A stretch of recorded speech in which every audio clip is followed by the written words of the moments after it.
ఎడ్ల బండి తయారు చేసే ప్రదేశానికి వెళ్ళాము. అక్కడ అతని మాటల్లోనే విందాం. లాస్ట్ వచ్చేటప్పటికి మనకు వస్తువు చిన్నగా ఉంటుందండి, కానీ దానికి అంతా కూడా హ్యాండ్ వర్క్ ఎక్కువ, బాగా హ్యాండ్ వర్క్ ఎక్కువ.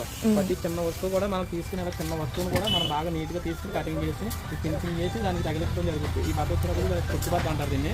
మనకు చిన్న బండికి పైన సైడ్ అల్లుతాము. అలాగే ప్రతిదీ కూడా ఏదైనా సరే చాలా ఓపిక ఇంట్రెస్ట్ చేయాలండి. మనం వర్క్ చూస్తున్నారు. ఆల్మోస్ట్ ఇక్కడ 40 మెంబర్స్ వరకు వర్క్ చేస్తారంటండి.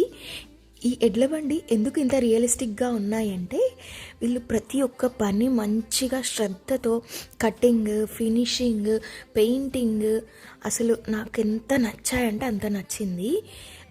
ఇక్కడ ఎడ్ల బండ్లు మనకి చిన్న సైజెస్ నుంచి పెద్ద సైజెస్ వరకు దొరుకుతాయి.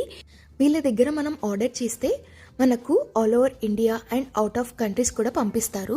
ఇలా పూజా మందిర్, టీపాయ్, పెద్ద ఎడ్ల బండ్లు కూడా ఉంటాయి.